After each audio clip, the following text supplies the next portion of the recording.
Let's do this. It's the Real Jonathan Smith Show on Indie Sports Ticket, 1430 AM, 93.9 HD2, and always on the free Indie Sports Ticket app. What's going on? Welcome to the Real Jonathan Smith Show here on Indies Sports Ticket. Hopefully you had a fantastic weekend. I know I did, man. We're just rolling, having a great time here in the great state of Indiana. I got to spend a little bit of time at the NFL Combine last week. That was a lot of fun. I had just an absolute blast. Thanks for tuning in, no matter how you're tuning in, whether that's on YouTube, Twitter, the Indie Sports Ticket app, or, yeah, I think that's it. And, man, I just got a ton of stuff in store for you today. Okay, Indiana wins another big basketball game. Okay, they were capable of pulling off, what the Indianapolis Colts couldn't. If you wonder what I'm referencing right now, how about, the Colts going into New York against a bad Giants team late in the season, needed to really win that game to keep their playoff hopes alive, and they couldn't do it. They actually ended up getting ran out of the building on that Sunday. And, I had joked about it a little bit last week, like how kind of like it'd be kind of funny, pretty fitting as well if Indiana did something similar going on the road to Washington and losing a game that they should win, because that Washington team is just not very good. No way around it. They played an easy opponent in a big game, and they won. They won by 16, as a matter of fact. And they controlled that game really the entire way. That game was not close. It was apparent from the jump that Indiana was going to win that basketball game. Okay, they went up by 20 with about 7.5 minutes left to go in the game. And I just kind of stopped paying attention, bought a new video game, played that a little bit, hadn't played video games in forever. New game came out. I was like, hey, I got to check this thing out. And I had a blast. Okay, so thank you, Mike Woodson and Indiana basketball, for pulling away late. That way I could kind of ease off the brakes a little bit. Okay, the thing that won them this game, though, is the same thing that has won them games time and time again, at least during this recent stretch. Okay, the thing that they've been doing against good teams, they finally did it against a bad team, and they won handily. Okay, the defense was good. Miles Rice played good defense. It's a nice thing to see. Okay, Trey Galloway continues to be impactful on both ends of the floor. He didn't shoot the ball great against Washington, but seven assists, yes, please. Malik Renew and Omar Ballo continue to just own the interior. And they also aren't playing together as much, which, I think is a good thing. Less minutes for Ballo, who, as we all know, is a little bit out of shape. Allows him to play a little bit harder in those minutes because he knows he's not going to play as many. Okay? And I said on Friday that if Indiana could keep the turnovers under 10, then they'd cruise. They had 9, and they cruised. Okay, Malik Renew was dominant, as he should have been. 22 points, 10 of 13 shooting. Miles Rice was, productive off the bench. He had 10 points, 5 rebounds, and only 2 turnovers. He also hit 2 of 3 from downtown, which is big. Like, Indiana needs him to continue to shoot the ball well and just to continue to be a positive on the offensive end of the floor. Okay, that's what they need from him. That's what they thought he was going to be before the year started. And here, as of late, he has lived up to that and then some. Okay, and then, of course, speaking of hitting threes, Luke Goody had a game. 5 of 9 from 3. Let's go. Finished with 18 points. As I mentioned earlier, Trey Galloway, he didn't shoot the ball very well. Only 4 of 12 from the field for 8 points. But he had 7 assists and only 1 turnover. If your starting point guard gives you that level of production, you're going to win a lot of games, especially when you are as talented as Indiana is. Okay? Is Indiana the most talented team in the Big Ten? Absolutely not. But they got some guys that can really play. Malik Renew's a good player. He is. Luke Goody, has games where he looks pretty good. Trey Galloway's good. Miles Rice is good. There's a lot of good on this basketball team. There's no great. Okay, and when you have Trey Galloway facilitating the way he has here as of late, this team just goes to a different level. And speaking of going to a different level, Indiana, kind of during this win streak, winning 4 of their last 5, they've morphed into a defensive team. And that's why they've won these games. Okay, in 3 of their last 4 wins, they've held their opponent under 70 points.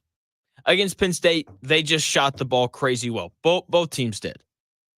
I still can't believe that Indiana was 10 of 15 from 3 in that game. We won't see him shoot the ball that well again all year. In their last 5 games, they've had double-digit turnovers only once. Indiana's about defense and protecting the basketball. Okay, and that one game where they turned the ball over way too much was against Penn State. But when you shoot 10 of 15 from 3, you can afford to turn the basketball over 14 times like they did against Penn State. They've played through their bigs a little bit more. Okay, Malik Reneau and Omar Ballo took 26 of Indiana's 50 shots against Penn State. Against UCLA, the one, they're 4-1 in their last 5. The one game that they lost came to UCLA. And Omar Ballo and Malik Reneau didn't get enough touches. That's why they lost.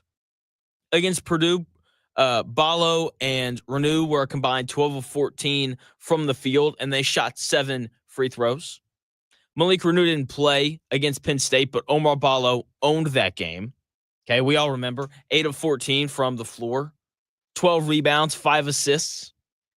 And then against Washington on Saturday, Omar Ballo and Malik Reneau combined to shoot 13 of 17 from the floor. And for the first time all year, I can watch Indiana, and I know who they are. They want to play through the post. They aren't going to turn the ball over, and they're going to be solid on the defensive end of the floor. That's who this team is. And they might be good. Are they over the hump? I don't know. What are we defining as over the hump? I wouldn't define beating Washington on the road as getting over the hump, okay? I will determine whether or not they're over the hump tomorrow night when they go on the road to Oregon. By the way, 9 o'clock start time is brutal for us here in the great state of Indiana. Okay, so are they over the hump? I don't know yet. Joe C. over in the YouTube chat, Indy's Sports Ticket, if you want to head over there and subscribe, hop in the chat and be part of the conversation. He asked me that pretty early here. Are they over the hump yet? I don't know about that, but I think that they might be good at basketball because of the defense. That is this team's identity now. I know who they are. They held Washington's best player, Great Osabor, to 4 points. He didn't make a single field goal. Didn't make one. Not a single field goal was made by the Great Osabor. 0 of 5 from the floor. Here's Mike Woodson after the game talking about what they did to, keep Great Osabor in check.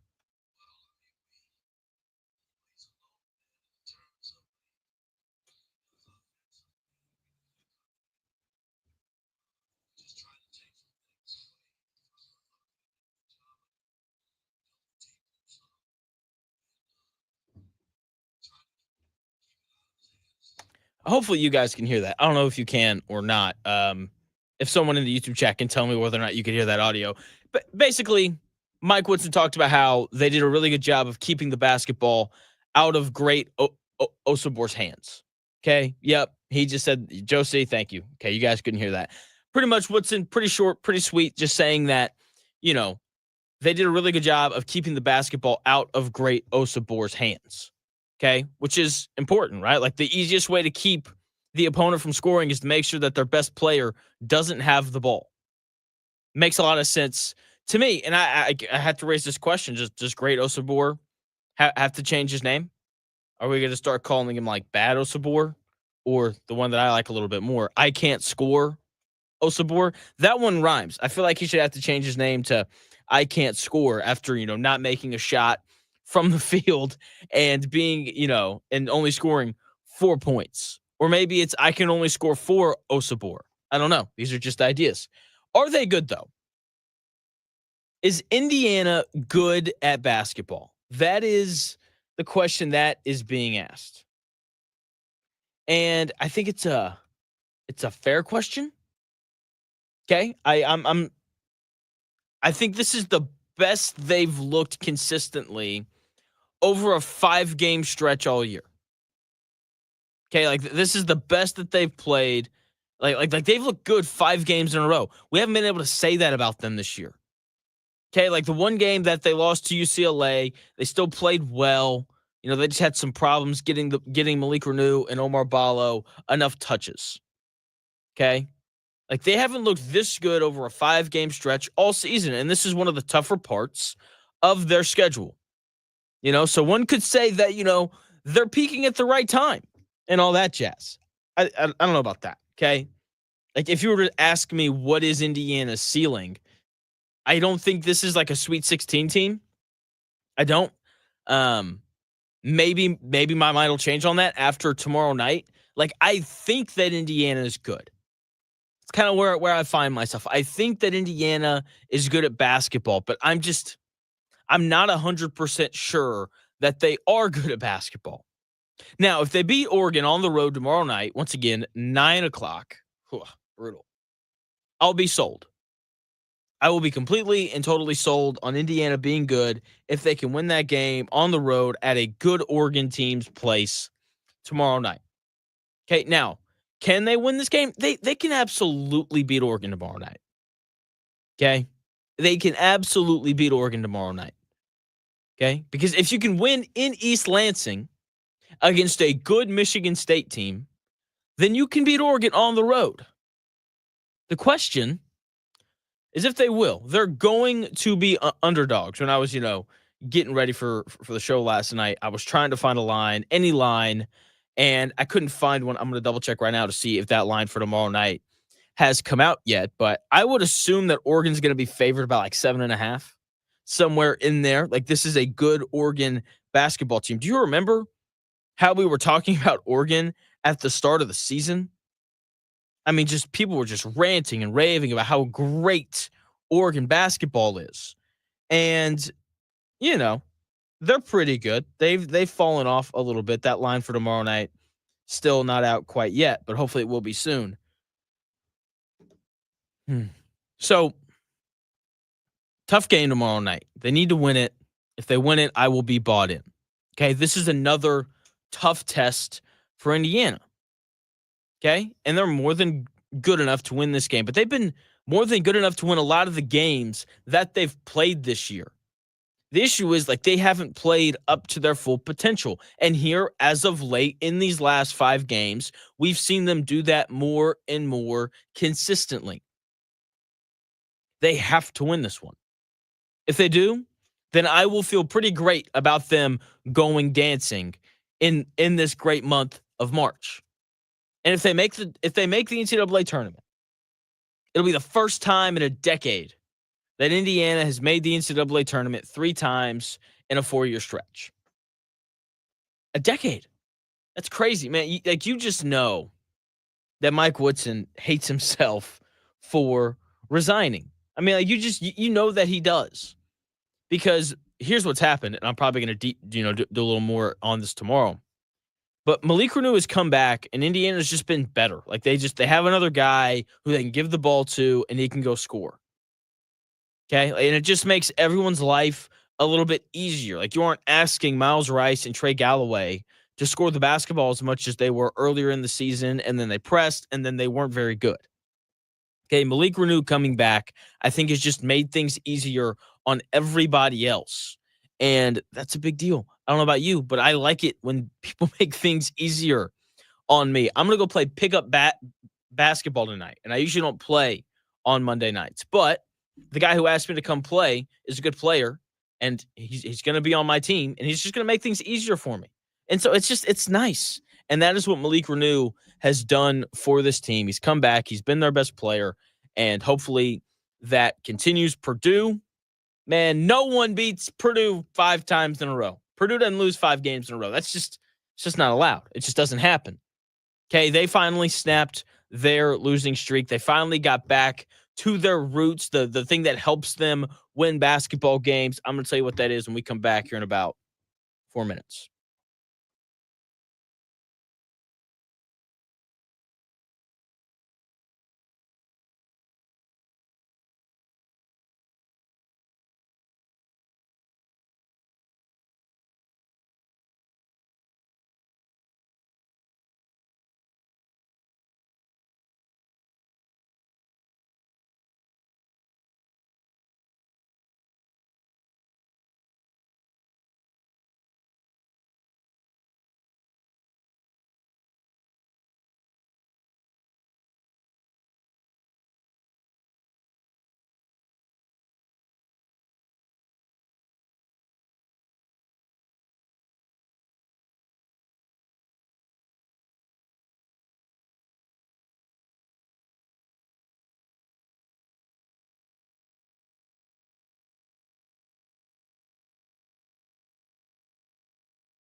The best takes.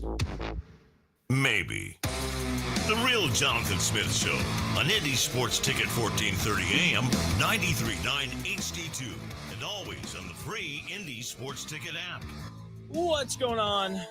Welcome back to the Real Jonathan Smith Show. Hopefully you had a nice weekend. I don't know what I did. Slept in on Saturday. That doesn't happen very often. Finished my book. So freaking good. The Gray Man series by Mark Greaney. Pick it up, man. If you like espionage novels, it's going to be right up your alley. Good stuff. Think Jason Bourne. That's really what it is. Okay? Well, similar idea anyway. All right. So, Indiana, they played well on Saturday. Purdue played well on Friday. Okay, Purdue snaps their losing streak, which is a big thing. Okay, and, you know, Matt Painter just can't lose 5 in a row. It just doesn't happen.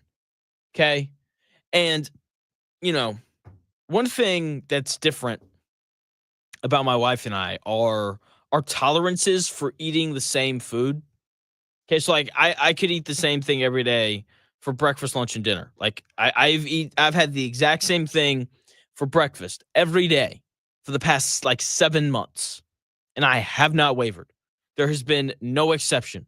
We're getting up, we're eating 2 eggs, scrambled always, with a cup of French brew coffee with French vanilla creamer.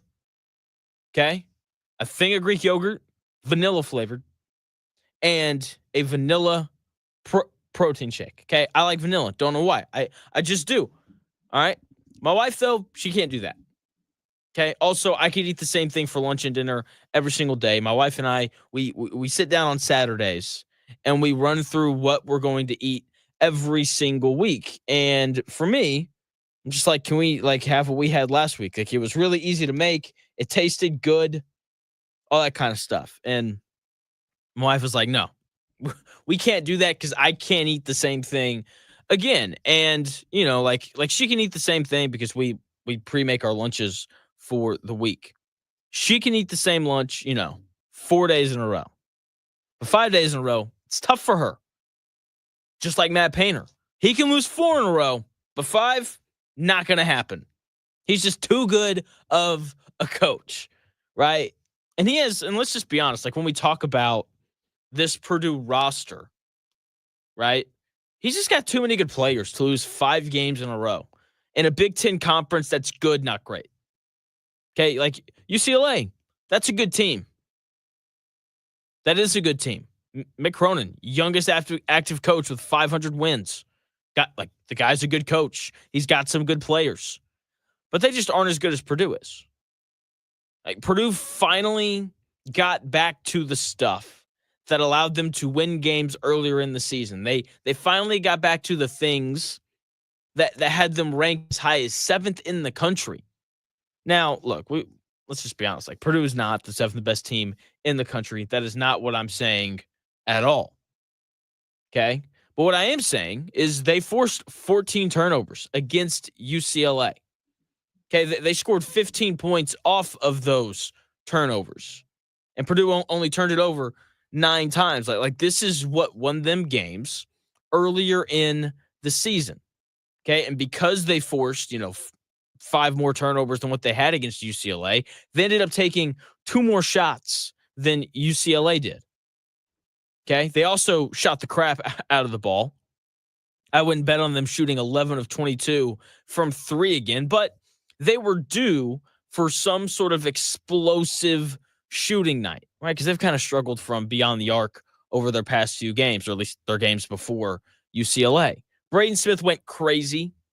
23 points. He was 6 of 10 from 3.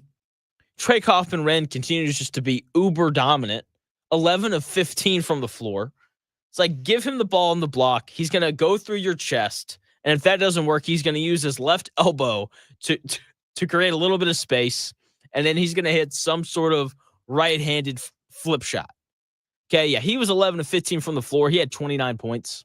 Was 7 of 10 from the free throw line as well. Like, just absolutely dominant on the block. And this is the version of Purdue that had people not, scared of them is probably a bit much, but Like, this is the version of them that had people wary of them. It was, Trey Kaufman-Wren being uber reliable on the block. It was Braden Smith's scoring. By the way, Purdue is now 9-1 when Braden Smith scores 20 points or more.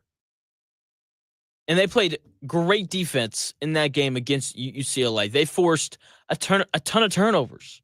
Like that is clearly the recipe for them to beat these good teams. Okay, like they have to force turnovers. Braden Smith has to score. Trey Kaufman-Wren has to score. That is how Purdue wins basketball games. And when you look at this, 4-game losing streak, that's what was missing. They weren't forcing turnovers. They only forced 7 turnovers per game on average in that 4-game losing streak, opposed to the 15 turnovers per game that they've forced in every other game that they've played in Big Ten play outside of those 4. They have to force turnovers. And on Friday night against UCLA at home at Mackey, they didn't only force turnovers on the defensive end. They also defended the 3-point line incredibly well. UCLA was only 5 of 18 from 3, and they're a pretty decent 3-point shooting team. Purdue was also better on the interior, on the defensive end as well. They only gave up 28 points in the paint. They were still outscored 20-28 in terms of points in the paint, but it's a pretty normal thing for Purdue when you just look at their lack of size, which I have talked about ad nauseum this season. But when you compare only allowing those 28 points in the paint compared to what they were allowing on that 4-game losing streak, you're like, wow, what an improvement. Over that 4-game losing streak, Purdue was giving up on average 38 points in the paint per game. That's a lot. They brought that number way down. Okay, like they decreased it by 10. Guess how much they won by? 10 points. Okay, they brought that number down. They forced more turnovers, 14. It's a lot. And their 2 best players actually played to the level that we expect of them. And it led to a 10-point win. Braden Smith was awesome, looking for his shot. And when it wasn't there, he found open teammates. Trey Kaufman-Wren is just a machine. Don't let that guy get to his right hand. Oh, and if you sit on his right hand, he's going to spin left, drop step, and score. Okay? Like that guy is he's just so much better than I thought that he would be. And I'm not the first person to say that this year. Do you remember when Trey Kaufman-Wren went crazy against Alabama? Do you remember that? Do you remember what Nate Oates said after that game? I didn't realize that kid was that good. Well, yeah, he is that good, Nate. And he has been for what feels like all of Big Ten play at this point. Like, he is just repeatedly dominating. Okay, like it just, it's not Zach Edey levels. Like don't get me wrong there, but like when Renew gets the ball on the block, like I just expect 2 points. It's as close to an automatic 2 points as one could as one can feel in the world of college basketball. And that's what it was on Friday night.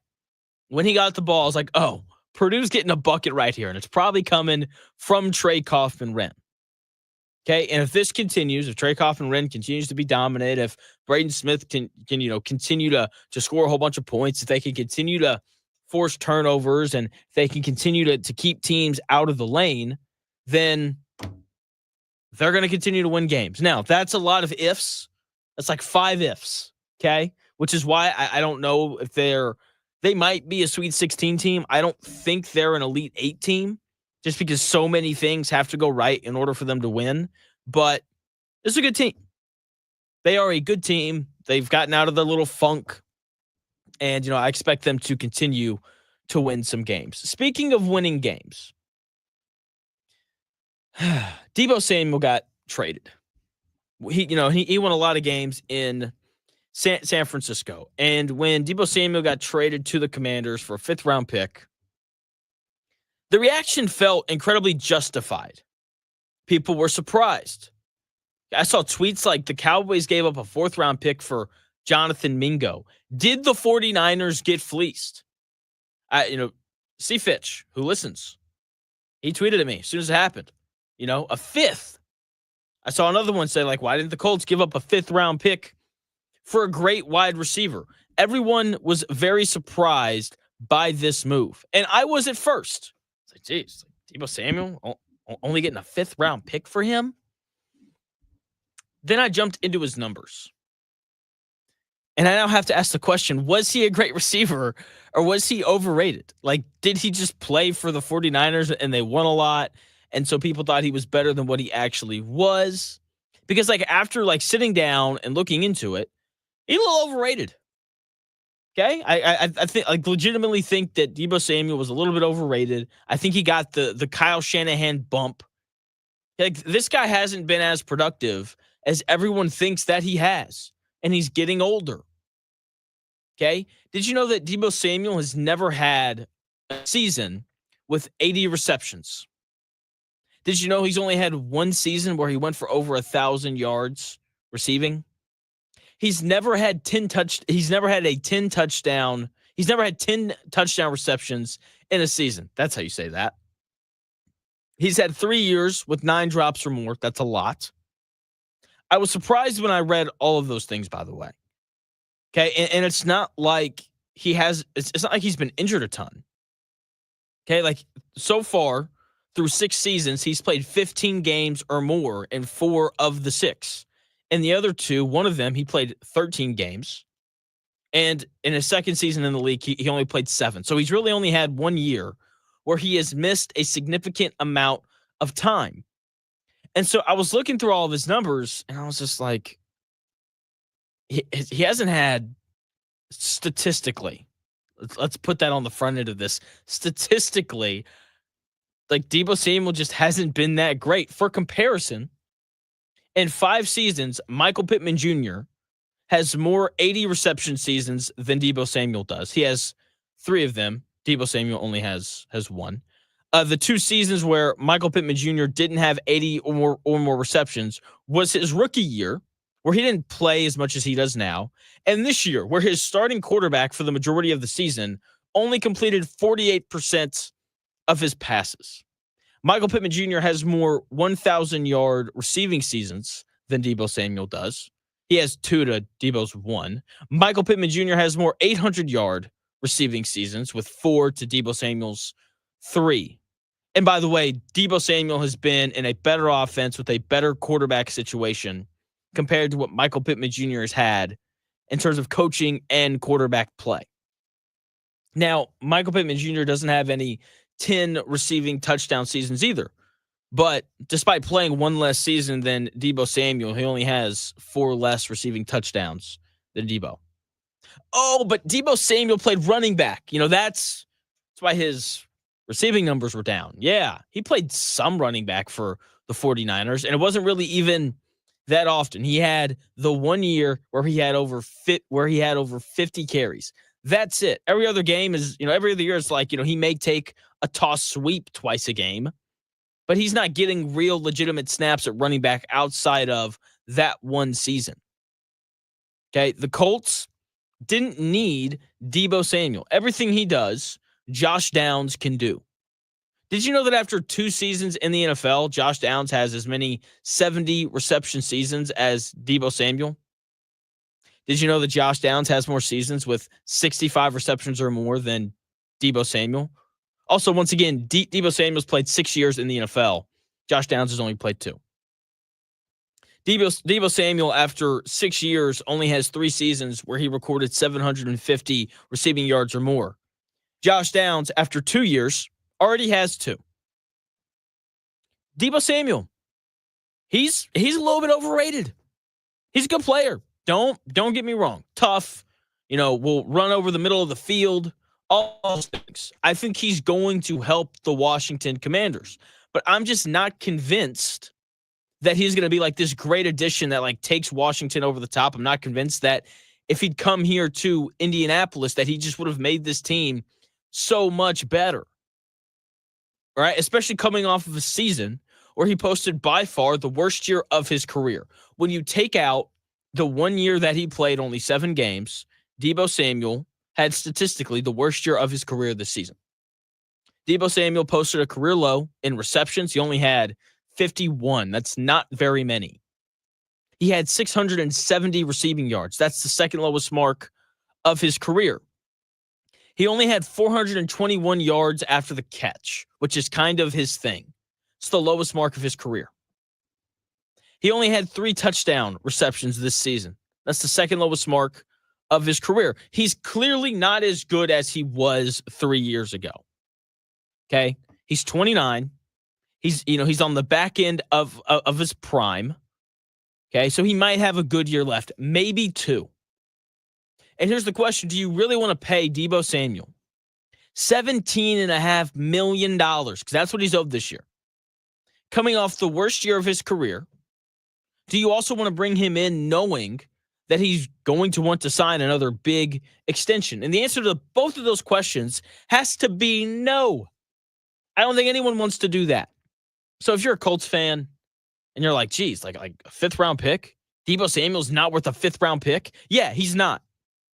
He's not. Now, he might be good this year. I think that's very possible. But I think we're going to look back in 5 years and think that the San Francisco 49ers did the right thing.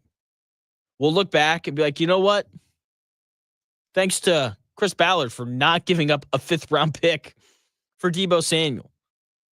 Okay, like my official prediction for Deebo Samuel this year is he's going to be good this year. People are going to be on me like, oh, I thought you said he was going to fall off. He is, just not this year. It'll be the following year. 2 years from now, we're going to be like, geez, Deebo Samuel, not that good. And it's a pretty obvious thing given the season that he's coming off of. And he just wasn't worth a 5th-round pick. There's really no other way around it. Now, the NFL Combine happened over the weekend. Some quarterbacks threw. Some guys ran really fast. I don't know. There was one guy in particular, though, had some hype coming in because of some stuff that Pat McAfee said. And, like all the side stories from the Combine, like, oh, did you guys see that, that quarterback from, I don't know, Maine University? Did you see him? He stuck around after the Combine, and he threw away everyone's trash. The guy's a leader. No, he's not. He picked up trash. That's what that means. So there was a story that came out about a very specific quarterback like that before he performed at the Combine, and then he was terrible. Okay? And I'm going to tell you why none of that matters when we come back here in about 4 minutes.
The best takes, stories, and entertainment. It's The Real Jonathan Smith Show on Indy Sports Ticket. 1430 AM and 99.5 HD2. What's going on? It's the Real Jonathan Smith Show here on Indy's Sports Ticket. Hopefully you're having a nice week, or I hope you had a nice weekend, because I guess this is the start of the week. The NFL Combine has been going on. Who are the Colts going to take? Are they going to take Tyler Warren? Are they going to take, fill in the blank? I don't know who they're going to take.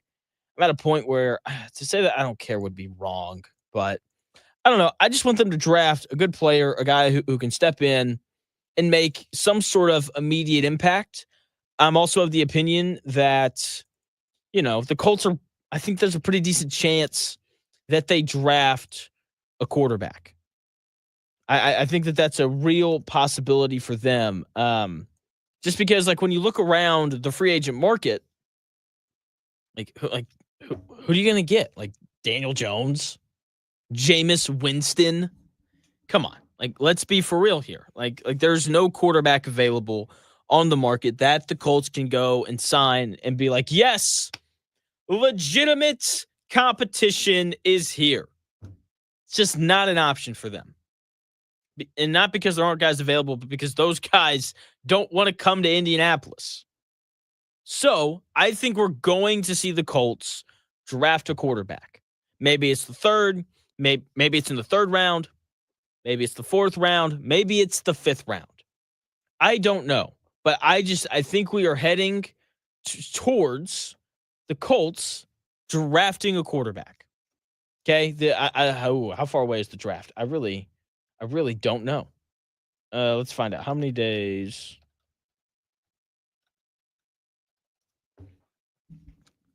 That's not right. The draft is next month. Starts on April 24th. So we're 50 something days away from the NFL draft officially happening. And so we had the combine this last week, and I'm paying attention to the quarterbacks because I legitimately believe that the Colts are going to draft a quarterback in this upcoming NFL draft. And there's a guy from Ohio State, Will Howard, who had a pretty good start to his combine week. He had Pat McAfee raving about him, just going on and on, speaking so incredibly highly of him. Here's Pat McAfee talking about Will Howard before the combine really even started.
Pat McAfee, right there. Just a raving review of Will Howard. Oh, he was throwing in the parking lot at 11 o'clock at night. Woo! A guy, competitor, played really well this year at Ohio State, throwing to some of the best wide in the country behind one of the best offensive lines in the country. Watch out. Will Howard, I don't care. I just, the whole he was throwing in the parking lot at 11 p.m. thing, it's just who cares? Pretty normal thing. It's not a big deal. Just like the guy who sticks around after their team loses and throws trash away. Yeah, those guys, not a big deal either. Okay? Like Will Howard throwing in the parking lot at 11 p.m. Guys have throwing programs. They have to stick to them. My thing is, this is poor planning. Move your flight so you can throw at a normal time on a field. Maybe Will Howard needs to work on his ability to prepare.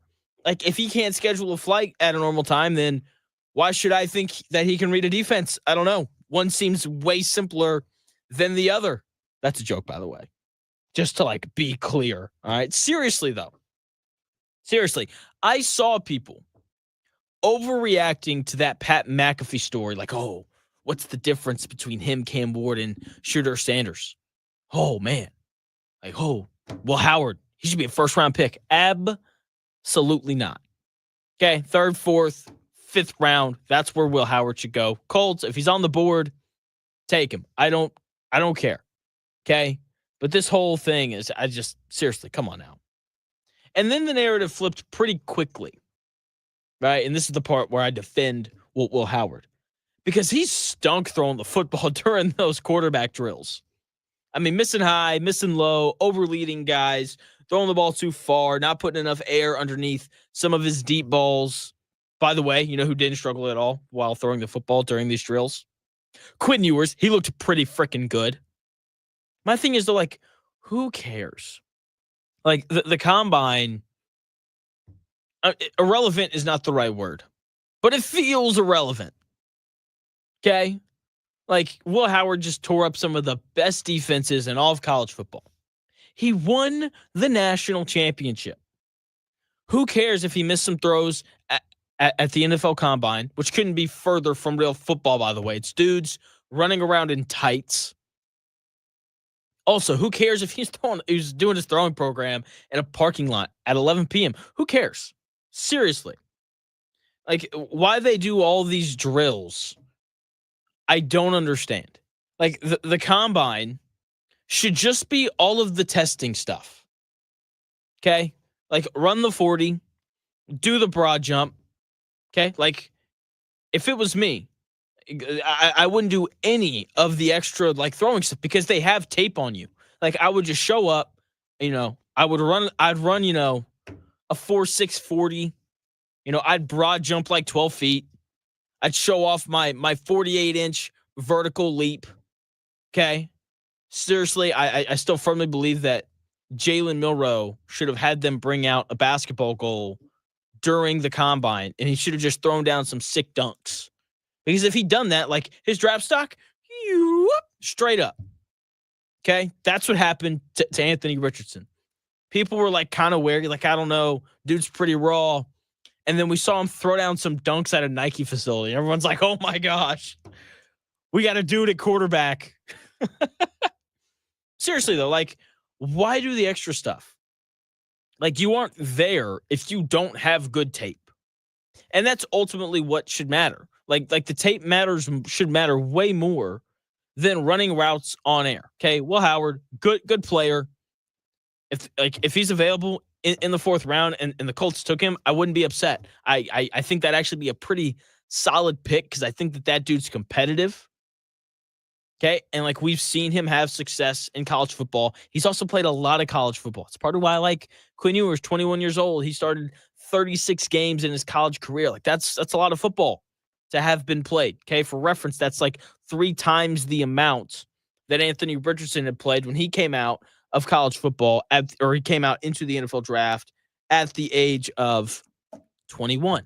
So Quinn Ewers, that's still my guy. But if the Colts wanted to take Will Howard, I would totally get it. If you want to weigh in on the Indiana head coaching search. That is currently what the chat's buzzing about over here on YouTube. Indy's Sports Ticket. If you want to head over there and subscribe. Got Jeremy Bullard saying that TJ Olsenberger is going to be the next head coach. Let's see. Ridger says make Bruce Pearl the highest paid coach in college and let it be. I don't know. I think they're going to bring in Mick Cronin. That's what I think. Okay, because why in the world would Indiana do anything that people like? I don't know. Seriously, I think it's going to be Mick Cronin.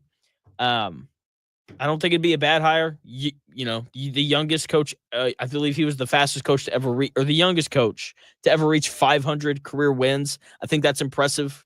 He's been to a Final Four in recent history. Okay, like he's from the Midwest, right? Like he gets what it's like to live here. I don't think Mick Cronin would be the worst hire in the world. Do I think he'd be the best? No.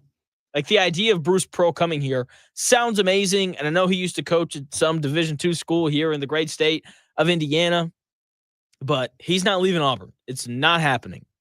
Okay, he's also 62. I know he doesn't behave that way, but I think like it's a fair question to ask. Like, how much longer is he going to coach for?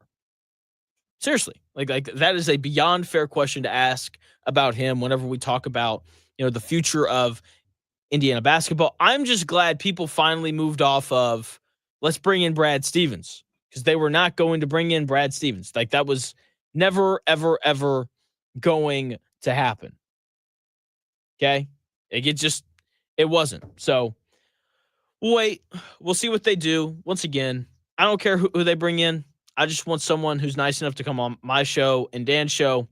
If they do that, then I'll be happy. I would still love Chris Beard. I think he'd be a great guy to come up here and coach. Like that dude has won everywhere. Okay. If you can take Texas Tech to a Final Four, then you can take the Indiana Hoosiers to a Final Four. I have no doubts about that. So we'll see what they wind up doing. I don't really care about that right now, though, because Indiana basketball's rolling. Like they've won 4 out of their last 5. They're going to make the NCAA tournament. Okay, for the third time in the last 4 years. It'll be the first time in a decade that they've done that. If because obviously, they still have 2 games left to go here, and then the Big Ten tournament.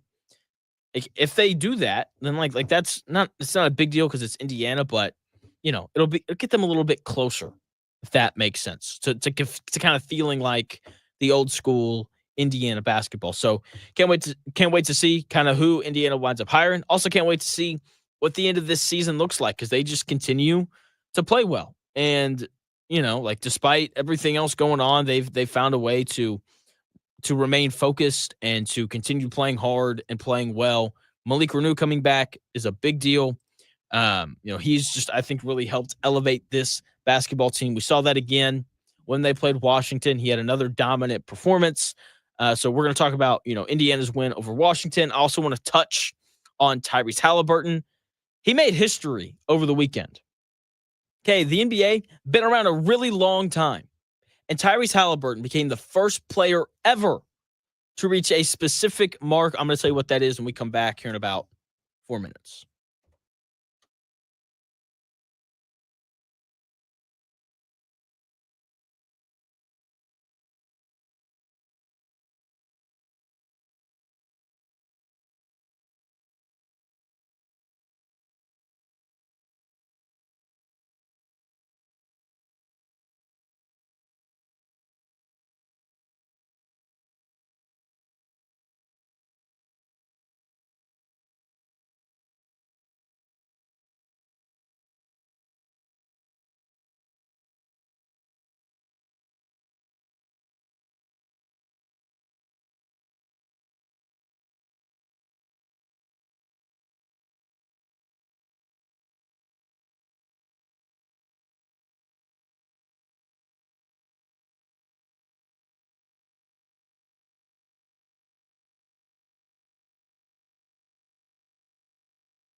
do this. It's the Real Jonathan Smith Show on Indy Sports Ticket, 1430 AM, 93.9 HD2, and always on the free Indy Sports Ticket app. What's going on? Welcome to the Real Jonathan Smith Show here on Indy Sports Ticket. Hopefully you had a nice weekend. I know I did. Slept not enough, but I never sleep enough. That's just kind of the way that it is. I just like being awake. I have a good life. Who wants to sleep when their life is as good as mine? I don't know. Tyrese Haliburton, though, dude's just rolling right now. Just an incredible playmaker. The best one in the NBA. That's right. I said it. The best one. First player in the history of the NBA to hit 500 assists before he had 100 turnovers in a season, which is just that's incredible. Like I said, that's elite. Buddy FTW chimed in on it. 500 assists with less than 100 turnovers. He also has 15 steals in his last 4 games. Tyrese has been stepping up. Go Pacers. I'm with you. They look pretty good right now. Okay. I've been on it here for a while. They've had a top 10 defense over the last, 25 games now, which is impressive for them. That was the question for them coming into the season. Could they defend? Okay. And they have. And then you pair that with Tyrese Haliburton doing things that players like Magic Johnson, John Stockton, Isaiah Thomas, Chris Paul, and Nikola Jokic have never done or never did. He's going to be one of the best playmakers in basketball every year for the rest of his career. Okay? This is something that he'll have. Players don't just become bad at playmaking. Players' vision doesn't just randomly get worse. Doesn't happen. Do they have off nights? Sure, of course. But all in all, that's just not something that guys just randomly become bad at. Okay? He has to become a better scorer, though. And I'm going to continue to hammer this point home because when he is playmaking at the level that he is right now, look, he has 69 assists and 6 turnovers. And there's 6 games since the All-Star break. Okay? That's incredible. And when he's scoring at a high level, when he's scoring at the level that he's capable of, he is one of the 10 best players in the world. That is how good this guy is. Okay? And I thought yesterday he was really good. He only took 12 shots. I wish that he'd taken more, but only 4 of them were threes. We got to see his 3-level scoring ability on display because that's what he is. He can score from all 3 levels, 3, mid-range, and around the rim. Okay, and yesterday he hit 2 threes, he hit 2 mid-range jumpers, and he hit 3 shots from just inside the paint. Okay, we saw that against the Miami Heat too. The issue is the Pacers gave up 125 points in that game. Okay, his shot chart needs to look a little more balanced going forward. I still think he has too many games where he takes, 12 shots and 10 of them are threes. All right. And look, he's in, numbers wise, he's a career 39% 3-point shooter, which puts him in all-time territory, right? So I am not against him chucking threes. I just need the shot chart to be a little more spread out. Okay. Because he's a better player when he does more than just hunt his 3-point shot in terms of his scoring ability. Okay, when he's getting to the lane, when he's hitting that, one dribble pull up, he's better, which in turn makes the Pacers better. And if the Indiana Pacers want to go back to the Eastern Conference Finals, Tyrese Haliburton has to be one of the 10 best players in the world because they're not catching as many breaks as they did last year. Giannis isn't going to be hurt this year. It's probably not going to happen. OG Anunoby isn't going to, hurt his hamstring halfway through that series against the Knicks. It's not going to happen. Okay. So he has to be a top 10 player in the world to get through what has turned into a pretty tough Eastern Conference. The Pistons are a good basketball team. The Bucks have Giannis. There you go. Need I say more? The Knicks can score with anybody. They lack depth. They don't play very good defense, which is really weird for a Tom Thibodeau coach team. But that's a tough matchup for the Pacers. The Celtics are the best team in the NBA. Maybe it's them or OKC. The Celtics are the best team in the Eastern Conference. Let's say that. Okay, and then you have the Cavaliers who were good. I still think that Darius Garland's lack of size is going to hurt them at some point in the playoffs, probably against Boston, probably in the Eastern Conference Finals, but we'll have to wait and see. Okay, so Pacers, they look good. Big congratulations to the one and only Tyrese Haliburton for being the first player in the history of basketball to have 500 assists before he hit 100 turnovers. Indiana, they continue to look good. They win another game. They were able to avoid looking like the Indianapolis Colts. You said, Jonathan, what are you talking about? You remember earlier this year? The Colts go into, New York City. They play against the Giants. And, Drew Lock has the game of his life. Throws for 300 yards, hangs 45 points up on the Colts. And they lose a game that they really needed to win. Yeah, Indiana didn't do that on Saturday. They played an easy opponent in a big game, and they did what they should have done. They went into Washington, and they won by 16. Like, that game was not close.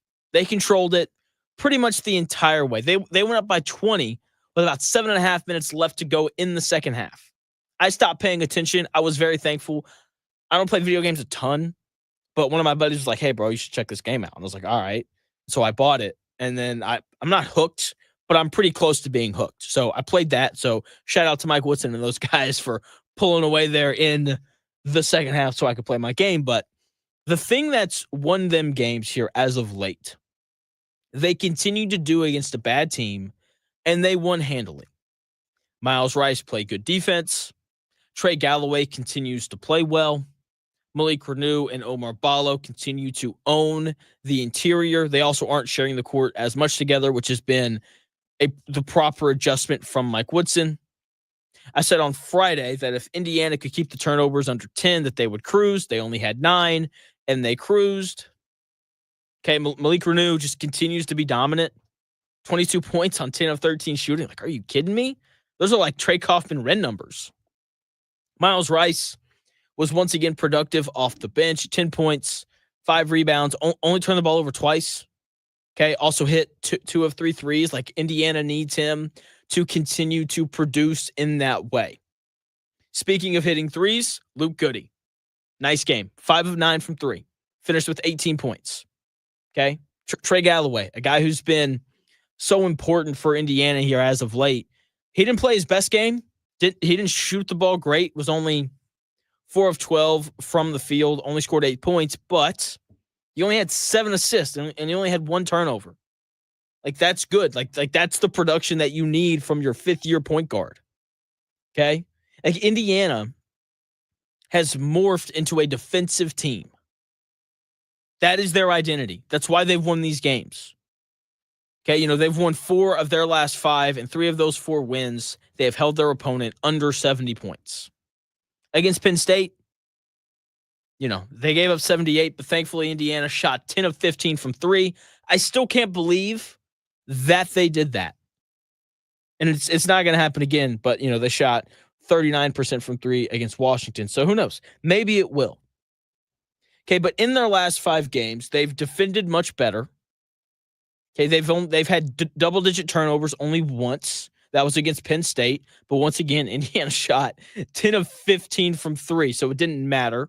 Okay, the three-point shot covers a multitude of sins. I've said it multiple times here on the show.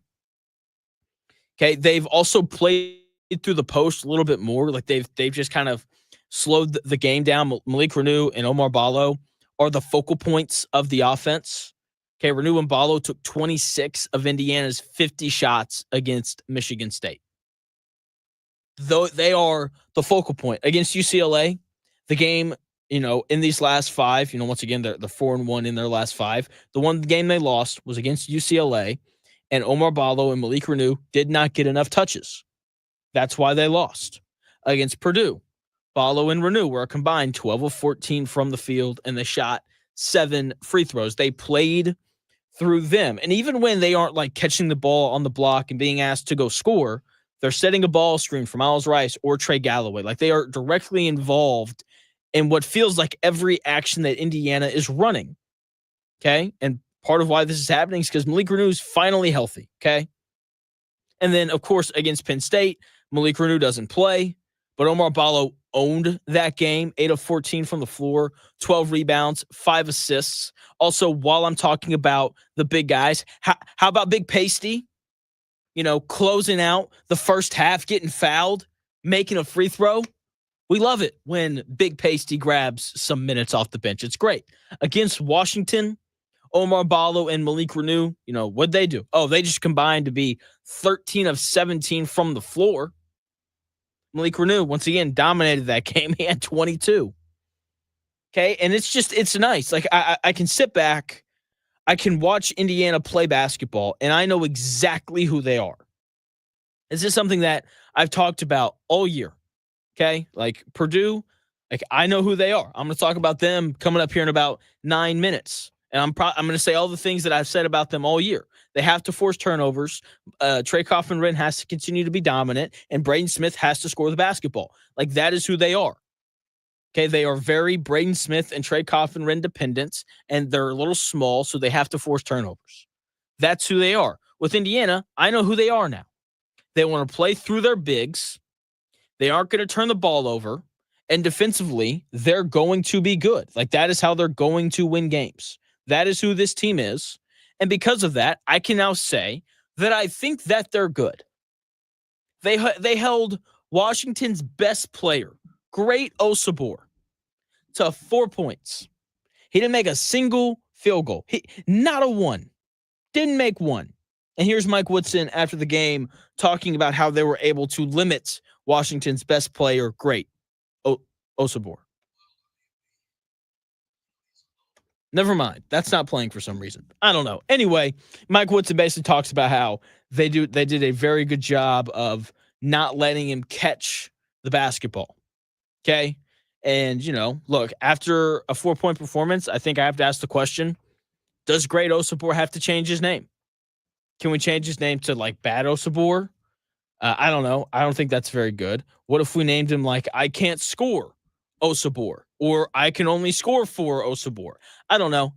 Just spitballing there just a little bit. But defensively is where Indiana has really come along, and that's why they've been able to win these games. Now, I'm asking the question, is Indiana good at basketball? Are they good? I don't know. Trying not to get ahead of myself. But they've played 5 good games in a row now. They lost one of them, obviously, to UCLA at home. Once again, the inability to get Malik Renew and Omar Ballo involved was why they lost. Yeah, but they haven't looked this good over a 5-game stretch all year. Seriously, and this is a tougher part of their schedule. This is the best they have looked over the course of 5 games all year. Okay? And I know there's so many Indiana fans like, you know what we're doing? We're picking at the right time. We're winning the whole thing. That's, I'm sure, you go out to a bar in Bloomington. I'm sure that is what is being said. Indiana peaking at the right time. I think Indiana's good. Still not 100% sure. Like, this team, like, they're not going to the Sweet 16 unless they catch a break. They wind up being like an 11 seed and they win, and then the 14 seed beats the 3 seed on that side. Like, obviously, if that happened, then their chances at making the Sweet 16 are pretty high. But if they have a pretty standard path, I don't think that this is a Sweet 16 level team. Now, if they beat Oregon on the road tomorrow night, I'll be sold. Okay? And the thing is with this Indiana team is, like, they can undoubtedly beat Oregon on the road. There's not a doubt in my mind. If you can beat Michigan State in East Lansing, then you can beat Oregon on the road. Now, Oregon's a good team. I remember earlier in the year, us all being like, can they win the Big Ten? The answer to that question is no. They've fallen off a little bit, but they're kind of surging right now as well. Indiana, they've won 3 in a row. Oregon's won 5 in a row. Indiana is going to be an underdog tomorrow. Once again, Oregon, they won 5 in a row. One of those games coming at Wisconsin, who's like a sleeper Final Four pick for me. This is another tough game for Indiana. And I think that they are more than good enough to win it. But then again, we've said that about this Indiana team all year. Like, they've been more than good enough to win just about every game that they've played this year. Okay, that's been part of the issue. I think that's been part of the frustration. It's like, Indiana, they're better than, Gonzaga. Probably not at that time, but just roll with me here. And then they lose. It's frustrating. This is one, though, that they have to win. If they win this one, they've got a great chance at going dancing.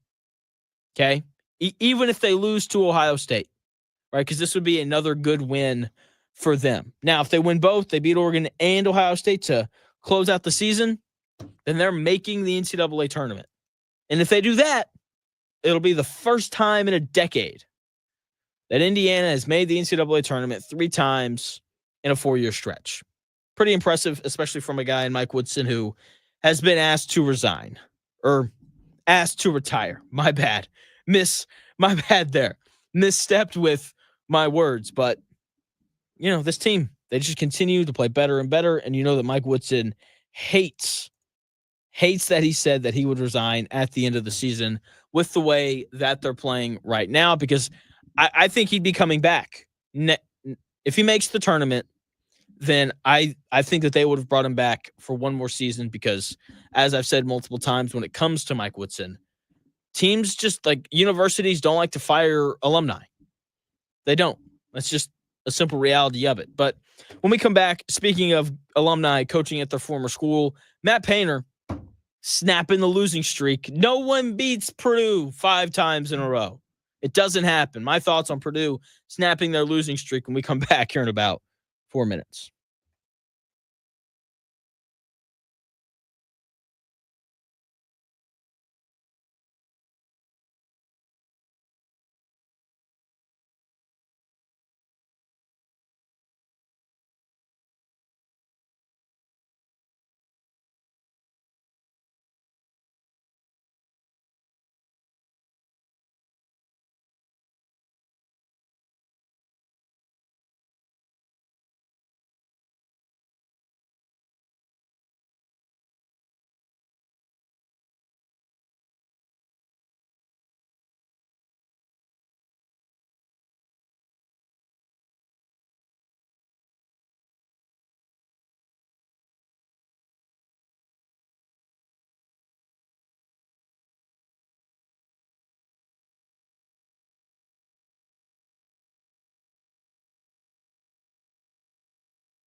Unadulterated sports talk with unfiltered takes. It's the real Jonathan Smith Show on Indy Sports Ticket, 1430 AM and 99.5 HD2. What's going on? Welcome to the real Jonathan Smith Show here on Indy's Sports Ticket. Hopefully you're having a nice week or a nice start to your week. It is Monday. Hopefully you had a nice weekend. NFL Combine going on. Purdue snapping their losing streak. My wife and I doing our normal, song and dance on Saturdays. So we sit down, we map out all of our food for the week. Okay. Like we're eating this for dinner on this day and we're eating this thing for lunch all week. Okay. It's great. Makes the week easier. Highly, highly recommend. Organization. Very, very important.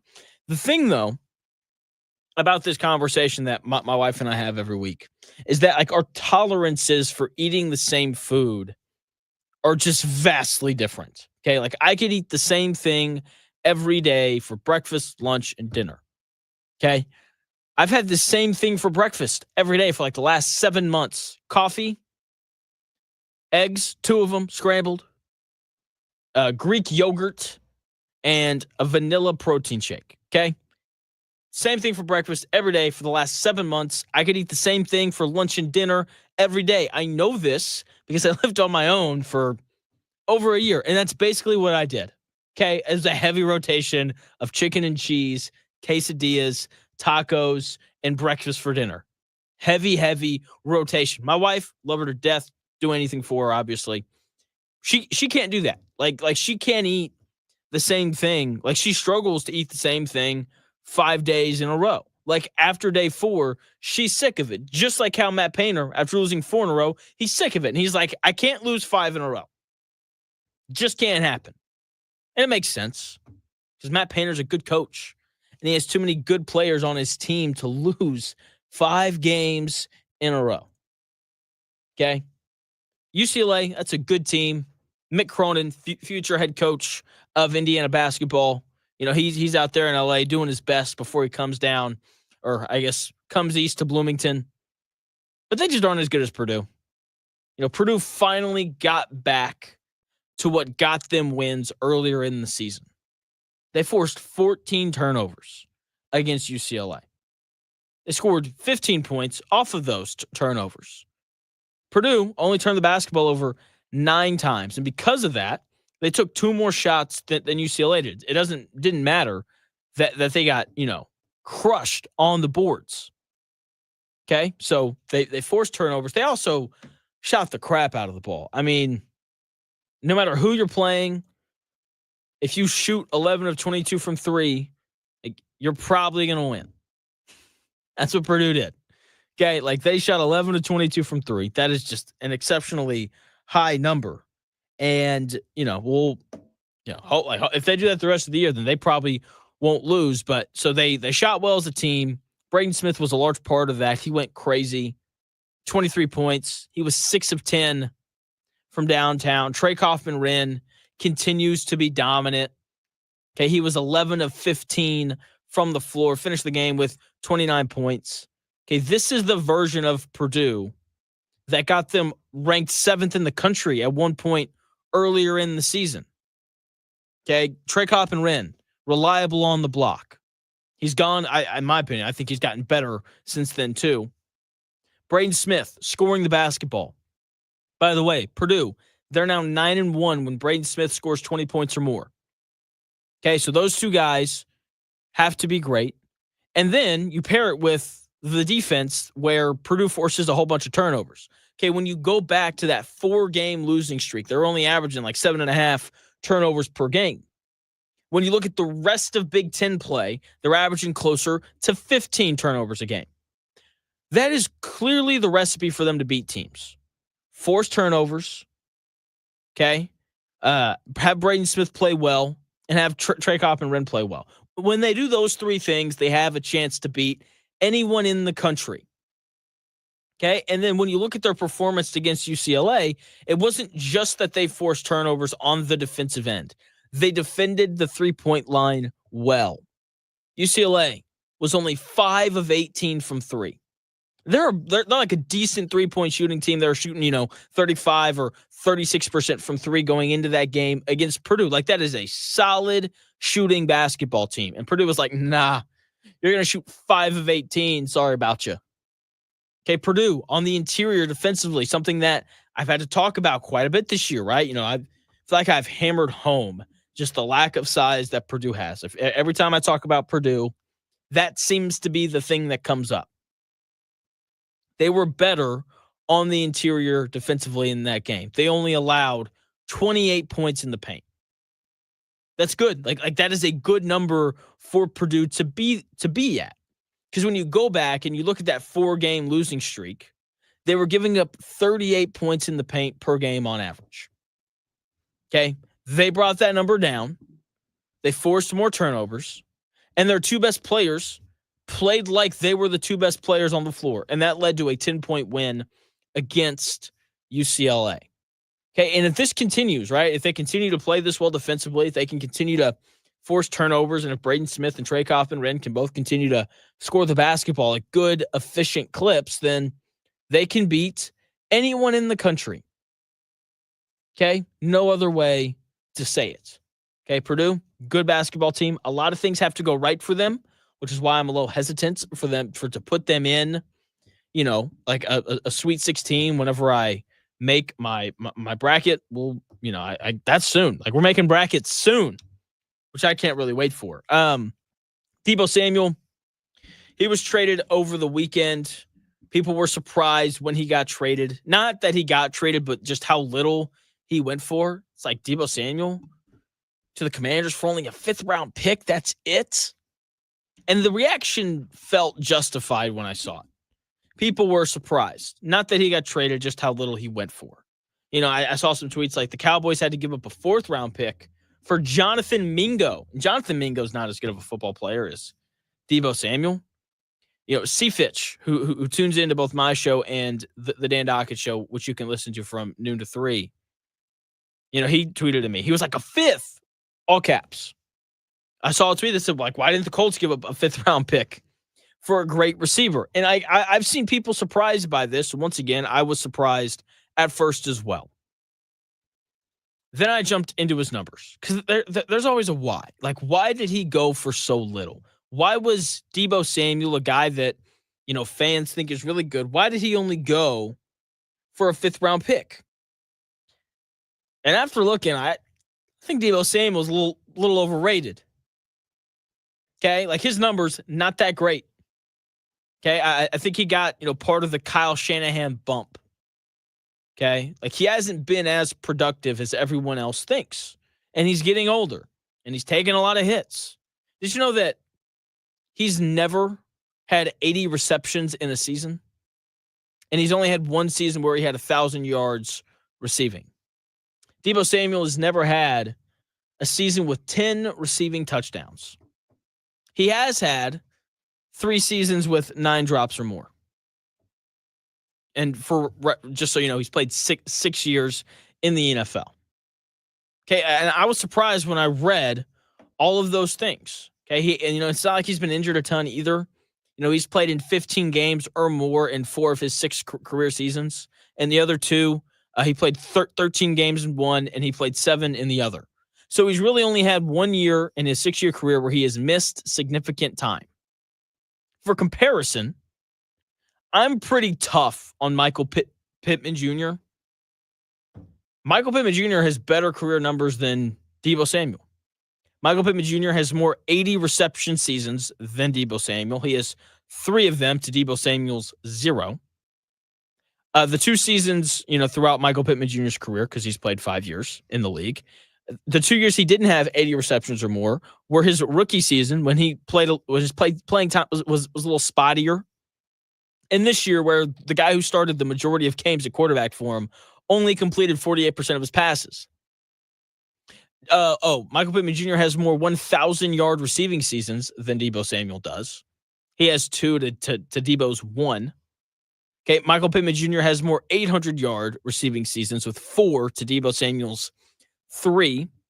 Deebo Samuel throughout all of this has been in a better offense with a better quarterback compared to what Michael Pittman Jr. has had to deal with here in the city of Indianapolis playing for the Indianapolis Colts. The one thing between the two that's similar is the lack of touchdown receptions, okay? Like Michael Pittman Jr. doesn't have any 10 receiving touchdown seasons either, but he has only 4 less receiving touchdowns than Deebo Samuel, despite playing 1 less season than Deebo Samuel has. And as I run through all of this, I'm sure there's some people out there be like, oh, well, Deebo Samuel played running back, so that's why the receiving numbers were down. Not really. He's played some running back for the 49ers. It wasn't really even that often. He's had 1 season where he had over 50 carries. That's it. When you look at the rest of his career, he's running the football 32 times a year. Okay, so what? All of a sudden you carry two sweeps a game and you're a running back? Come on now. That's it. Outside of that 1 season when he ran the football, I think 59 times, he hasn't really played running back.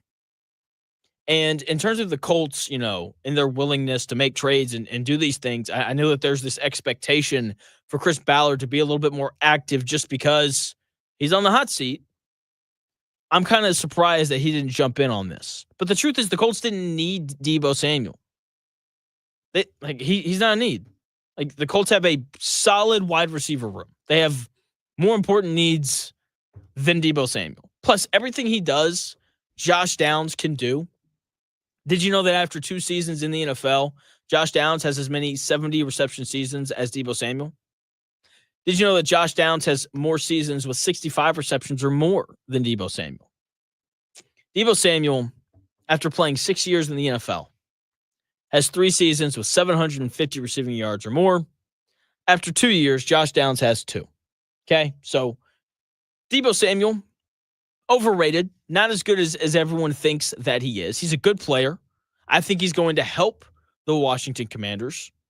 But I'm convinced that after this season, because I do think he'll be pretty good this year, I don't think he's going to be great. Because when you look at this last year, where he played 15 games, he posted by far the worst season of his career. Okay, when you take out the 1 year he only played 7 games, Deebo Samuel posted a career low in receptions. He only had 51 this year. He had 670 receiving yards. That's the second lowest mark of his career. He had 421 yards after the catch. That's the lowest mark of his career. And that's Deebo Samuel's thing. It's making plays after the catch. He only had 3 touchdown receptions this year, which ties for the second lowest mark in his career.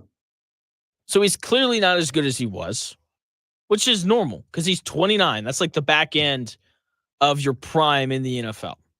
He might have a good year or 2 left. But let me just ask a very simple question. Do you want to pay Deebo Samuel $17.5 million coming off the worst year of his career? I don't. Do you want to bring him in knowing he's looking to sign another big extension? I absolutely do not want to do that. Now, he might be good this year, but I think that we're going to look back and think that the 49ers did the right thing. We'll think that the Colts did the right thing in not trading a 5th-round pick for Deebo Samuel, who's clearly getting worse. Okay? He's going to be good this year. But then the following year, when he's 30, because that's old in the NFL, which is really weird, we'll start to see his production drop even more. Okay? I like Deebo Samuel. I like his toughness. Okay? He was definitely a large part of those 49er teams that played in Super Bowls. But he's not that guy anymore.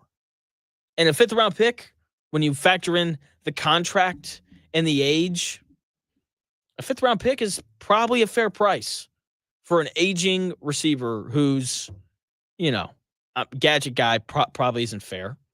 But, what is he, the thing that he was great at after the catch stuff fell off this last year pretty dramatically as well, might I remind you. So, Deebo Samuel for a 5th-round pick, I'm good. I would rather draft, another receiver in the 4th round and see if I can get something similar.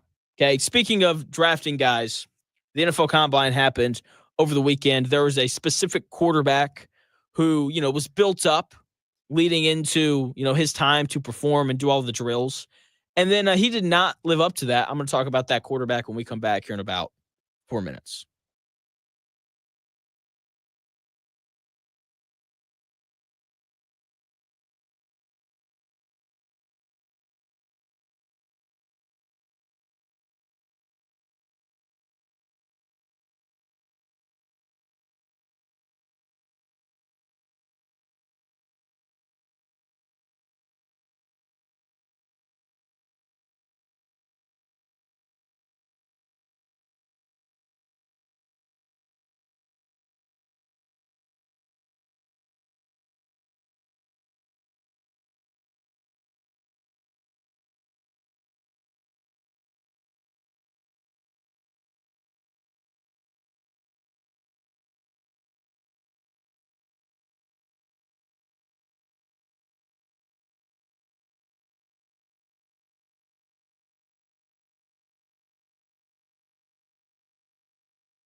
If it's in today's sports world, it's here.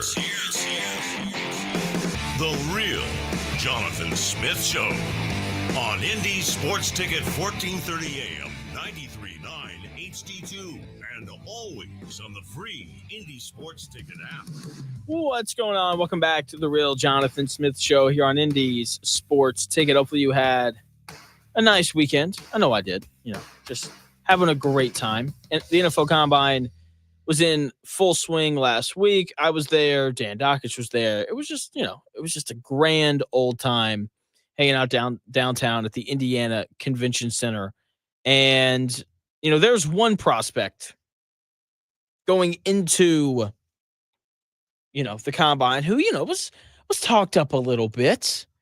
People very excited about him. And then Pat McAfee talks about this guy a lot on his show, kind of laid it out, told this story live on a show. I believe this was, Thursday or Friday. Here's Pat McAfee talking about Will Howard, really kind of jazzing him up leading into the NFL Combine.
Pat McAfee right there kind of laying it all out about Ohio State quarterback Will Howard, who's, in this draft class, and he lays out this great story, in the parking lot, 11 p.m., throwing the pigskin around, chucking it over the little awning where you can, drop people off at. Oh, Will Howard works so hard. I don't care. I don't. People who make a big deal out of this stuff, it's like you don't have anything else to talk about, I guess. It's not a big deal. Guys stick to their throwing programs. He had to do his at 11 o'clock. Who cares? Just like the guy who sticks around after the combine or after his team loses and throws trash in the trash can. Those guys, not a big deal either. Okay? Seriously, it is just when people talk about that kind of stuff, I'm just like, who cares? It doesn't matter. And in terms of Will Howard throwing in the parking lot, he has a throwing program. He had to stick to it. My thing is, what poor planning? Move your flight so you can throw at a normal time on a field, maybe with real wide receivers. Maybe Will Howard isn't good at preparing. If he can't schedule a flight on time, why should I think he can read cover 2? I don't know. Seriously, though, I saw people overreacting to that Pat McAfee story, calling for Will Howard to be a first-round pick. That's absurd. Then, narrative flipped. Super quick. Because Will Howard threw the football at Lucas Oil Stadium under the lights in front of all these scouts, and it didn't go very well. If only he could go back to that parking lot at 11 p.m., then maybe, things would be a little bit different for him right now. But he was terrible. By the way, Quinn Ewers looked especially good in his drills. And let me just go back to one thing. Who cares about these? Who cares about the drills that these guys are doing on air, in tights, on TV? Who cares? Okay? Like those drills couldn't be further from real football. And look, if I was invited to the combine, I don't think that I would participate in any of those drills because they don't mean anything. Like you gain nothing from doing well at any of them. That is just the very simple reality of it. Like if you go out there and you throw the ball perfectly and you do all these things, then congratulations, you did what every NFL scout in the world has seen a high school kid do. You threw the ball well on air. Congratulations. Okay? Like you aren't upping yourself by doing those drills. Like, plus, you're not there if you don't have good tape. And that's really what should matter. Like the tape matters more than running routes on air. So like, don't even waste your time with it. Like I think Shadur Sanders not participating in the combine, didn't bother me at all. Couldn't blame him in the slightest. Okay, Will Howard, that dude's a good player. He should be drafted somewhere between the 3rd and 5th round. If the Colts took him, I wouldn't be upset in the slightest because I think that dude's tough. I think he's a competitor. And, we'll have to kind of wait and see how he does in the NFL because the guy's going to get drafted. He'll probably be a career backup, but you never know with these things. Tyrese Haliburton, first player ever to reach 500 assists before he hits 100 turnovers in a season. That is mighty, mighty impressive. The dude is just very simply, he's an elite playmaker. Okay, he just did something that players like Magic Johnson, John Stockton, Isaiah Thomas, Chris Paul, Nikola Jokic, just run down the list of great playmakers in the NBA. LeBron James, he just did something that none of them have ever done. He's going to be one of the best playmakers in basketball every year for the rest of his career. Okay? Because guys just this isn't something that guys get worse at. Like guys, I don't know of anyone that was just randomly like, you know what? I'm going to go from 10 assists a night and 1 turnover to, 4 turnovers a night and only 6 assists. Like that just doesn't happen for a lot of these guys. And or I guess it might. It's just incredibly rare. The thing with Haliburton, and I'm going to continue to hammer this home until we get to the playoffs or until it happens. He has to become a better scorer. Okay, when he's playmaking at the level that he is right now, and he's been just on fire in terms of finding his teammates and setting up opportunities for those guys to score. He has 69 assists, only 6 turnovers since the All-Star break. Okay, like when he's playmaking at that level and he's scoring, he's one of the best 10 players in the world. Seriously, like that is how good he is on those nights. And we saw some of it yesterday when they played against the Bulls. He only took 12 shots. I wish he'd taken more. Right? Like I want him taking, 17 shots a night because he's a good offensive player who can shoot the ball and he can score from all 3 levels. Okay?